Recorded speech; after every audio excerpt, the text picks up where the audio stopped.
Hello, everyone. Christian Aquila, and we're going to talk about forced incarnation, right? Right. Yeah. We were having a conversation this morning. Different clients have experiences, and some of them are like forced incarnations.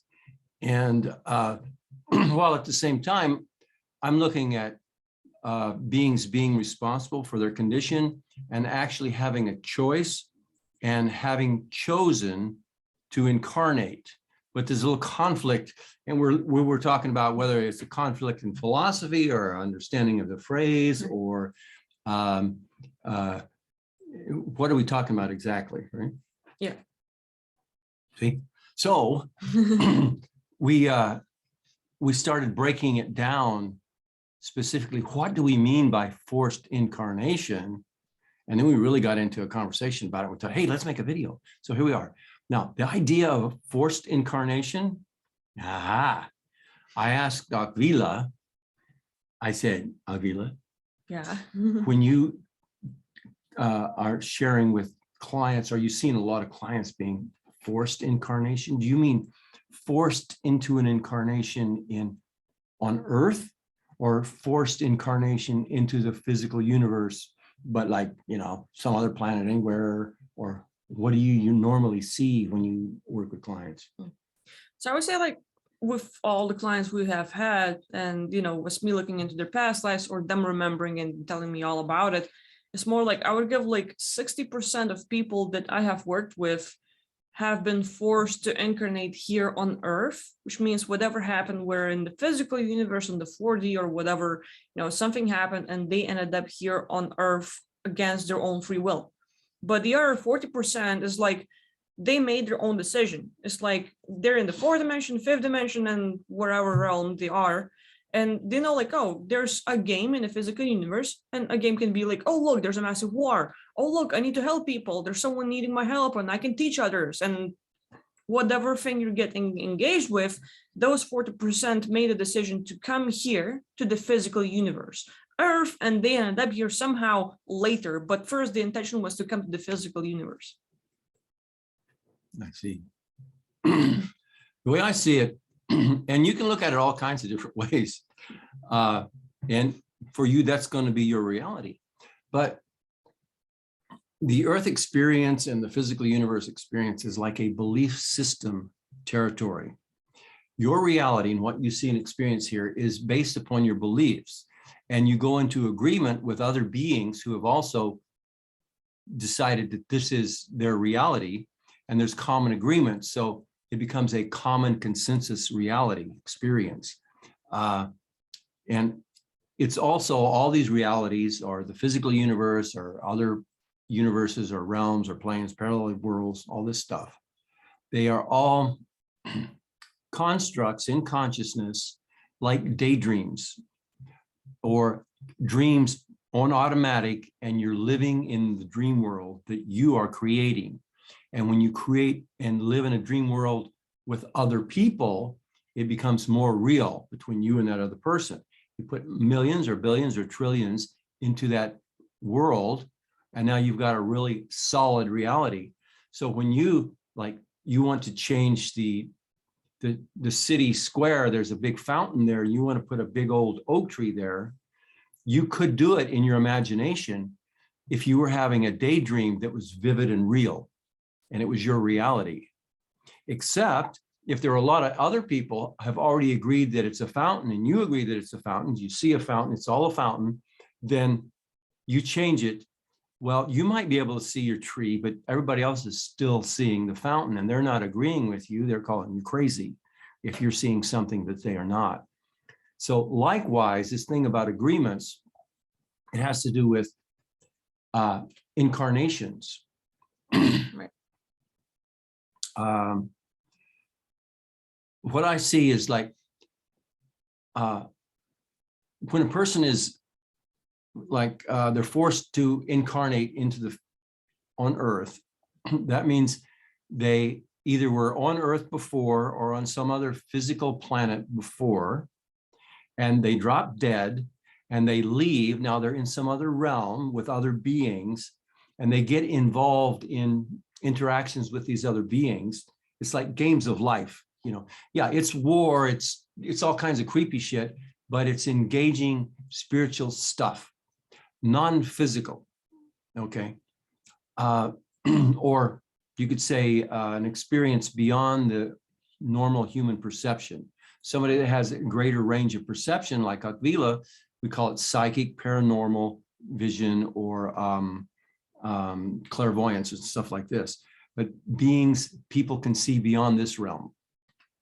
So when some people, they literally focus in, they tune into a consensus dream world, also known as a matrix, also known as a universe, also known as a belief system territory, but it's a place, and it can be as vast as the physical universe, but it's a non-physical universe. Now, in those non-physical realms, there's war going on there, and there's like planets and beings and reptilians and insectoids and all this in what we normally refer to as other dimensional beings. Right. And when we're playing out there, we get engaged, and then we can get forced into an incarnation into this realm. But it's like you've agreed to the game in that universe, and you were not forced into that game. But now that you're in that game, you can be forced into the physical universe experience. That's kind of how I understand. What are your thoughts on that?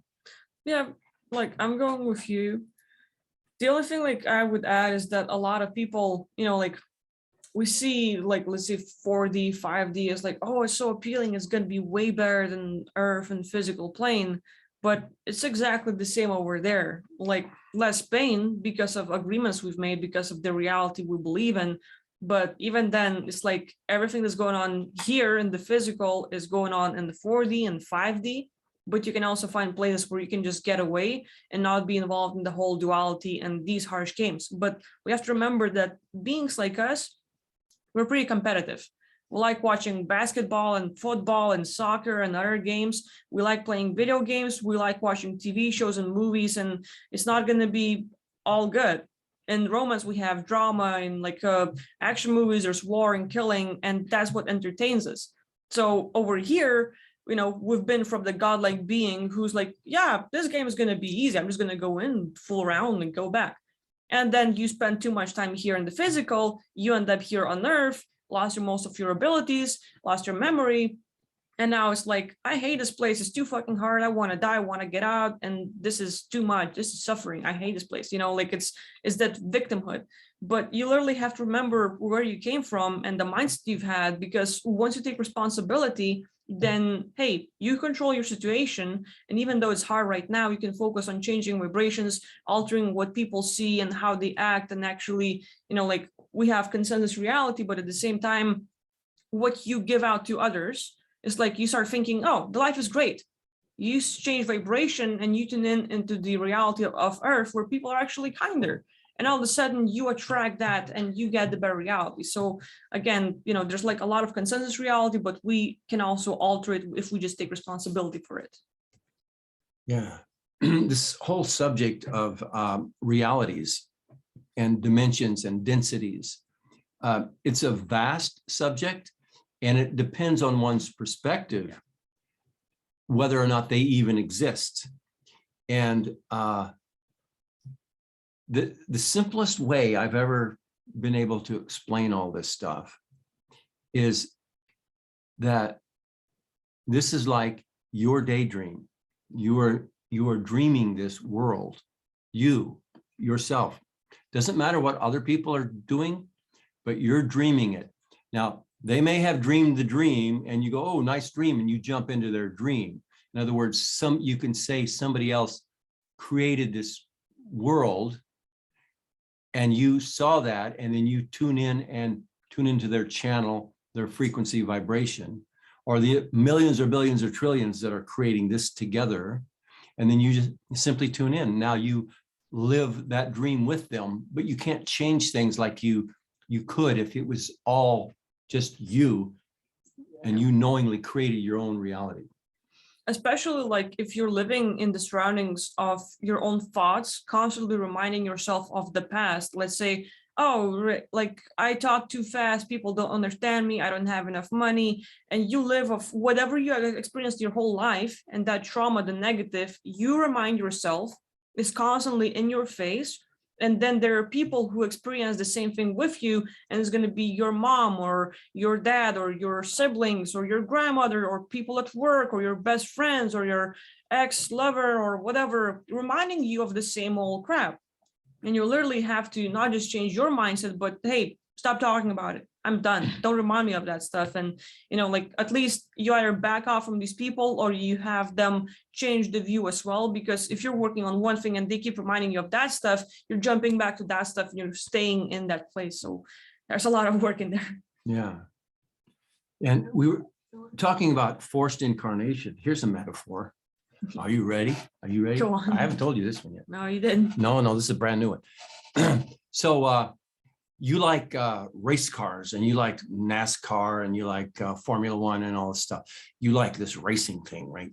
And you're seeing other people racing, and they're going around the track, and they're all having a lot of, and you go, I want to be a race car driver. I want to get in one of those vehicles. I want to win that race. I want to play that game. And so you're out here safe and sound in this pleasant civil world and universe, yeah. Right? So you get into a vehicle. Get it? Right. Okay. Yeah. So you jump into your race car, and the idea is to have fun racing around the track. Oh, what fun, and maybe win the game. And as you're driving around, some asshole forces you off the track. And now you're in the middle of it. And now you get thrown out of the vehicle. Get it? You see, it's a pretty good metaphor, right? So, but now you're in the middle of the track. You're not outside the universe. I mean, racetrack. Right. Now, and you're not in a vehicle, but you want to get in a vehicle. And then the pit crew, it's like, hey, you're a driver. Let's get you back in a vehicle. And you go, no, that was too rough for me. I didn't like that shit. That was not as fun as it looked. When I first did this, I don't want to do that anymore. Get in the fucking car. And they force you into a car, and they shove you back out on the track. And now you're back in it, and I don't like this game. I don't like this game. I hate this fucking game. And you crash again, and you end up in the middle of the thing, thrown out of your vehicle, and they throw you back in. And now how do you get the fuck out and stay out, and instead of crash and burn in the middle of the fucking pit? Right. Yeah. And that's the trick. How do you do that? How do you do that? Well, metaphors go. I haven't really. Yeah, let's not. Come on. Do you have to finish the race? Well, what you want to do is understand that you are not the victim here, being forced back into the race. You've chosen to play the game, and you've either forgotten that you chose to play the game, and you think you don't have any other options but to get back in a vehicle, and you believe you're just a driver, and that the pit crew and the producers of the race and the owners of the track and all this stuff, they have power over you. And when you're being forced back in, well, let me put it this way. This is getting really weak, this fucking metaphor. Go on, you can do this. You can do this. Go on. Okay. So you realize, hey, I do not have to race again. And you've kind of gotten this mindset, if I don't have a race car, I'm just not alive, kind of thing. So you're going along with it. You're being forced. You want out, and you don't know how to get out. So you have to learn how to get out of the Right. entire, there it is. And you got to learn how to do that. And the way you do it really is you change your beliefs about how this whole race, rat race, car race thing works. And instead of, while you're racing around the track going, you know, I don't want to die, I don't want to die. You realize that when the race is over and the car runs out of gas and, you know, you're going to end up in the pits anyway. But now when you step out of the car, you choose, you know, I'm not going to play again. I'm done. I'm no longer playing. You are not the boss of me, and I do not have to get in another vehicle. Not in this fucking race. And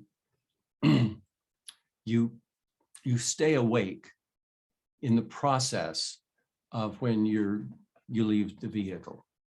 And with a new understanding that there's more to life than this race, and you literally imagine or think about the higher realms, the higher planes, the possibilities that they exist, and they do. This is a long conversation for such a short.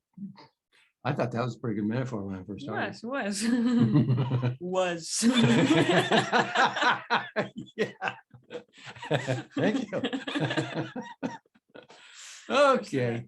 So, yeah, the one thing I would add, you know, like to my metaphor or to your metaphor. Oh, yeah, okay. that great one. It needs help. It's like, you know, getting out of this vehicle and people forcing you back in to get into the race.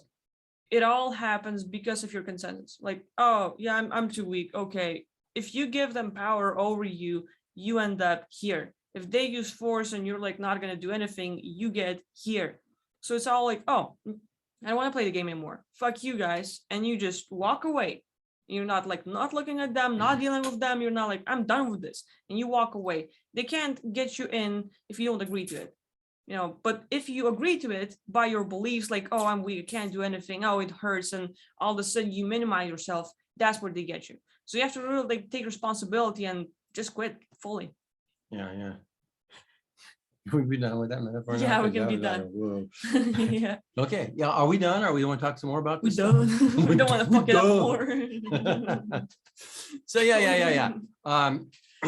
There's if you look at it, you can say on one level you are forced into the game. Like if you drop dead, and if you are believing that it's possible and you're focused on it and you're afraid of encounters of the dark kind, then you are literally tuning into that reality. You're manifesting those things like in a dream, a vivid dream, and you're accidentally manifesting these beings in this reality where they can force you back in.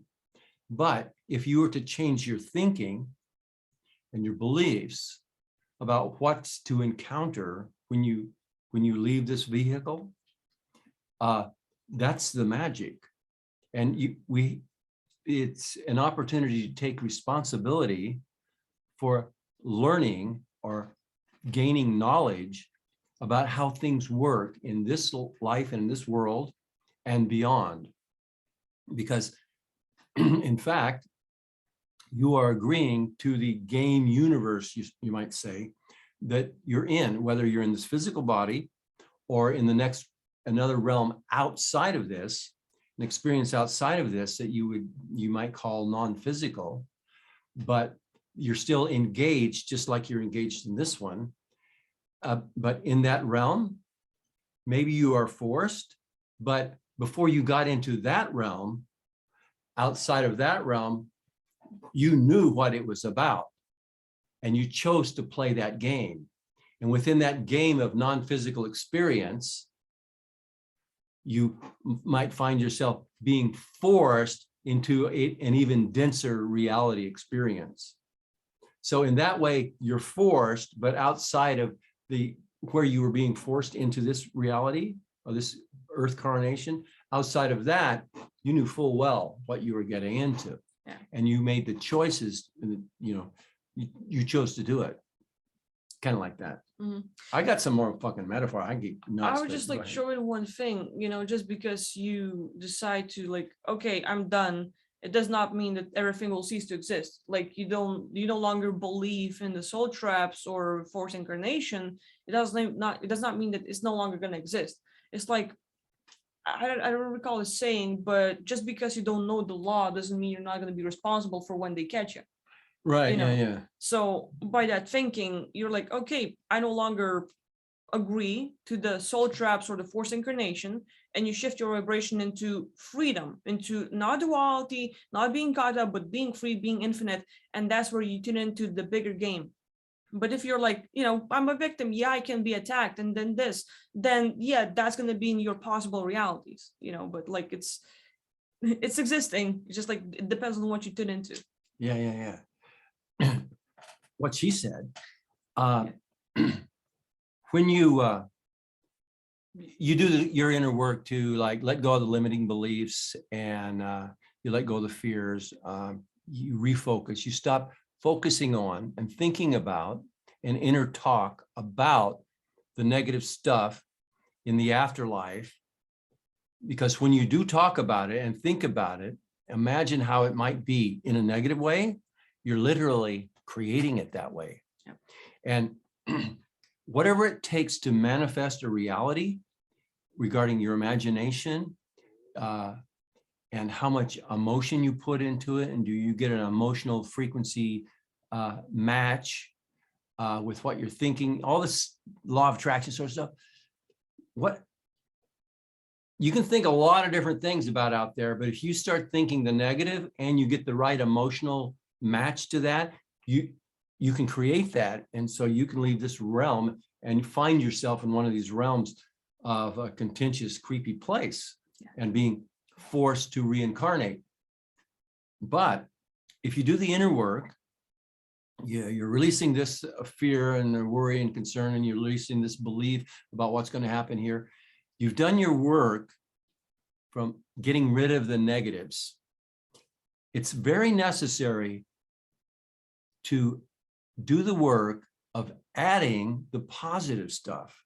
So you literally can practice imagining with the proper emotion that goes with actually manifesting what you imagine in an afterlife experience. So you can literally start working on where you're going in your afterlife and what it's going to be like.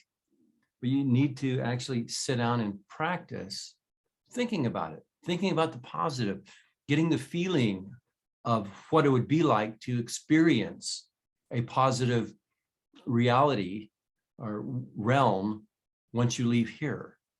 Because a lot of people do it all the time in the negative. They think how terrible it is, and they think of the details, and they have the emotional match, and that's the formulas for manifestation. So don't do that, but you need to do the same formula. Think about the positive, but get to feeling states. And if it was easy, fucking everybody do it, but it takes practice, and it's worth it. And that's what I say. I feel like this note we can end off.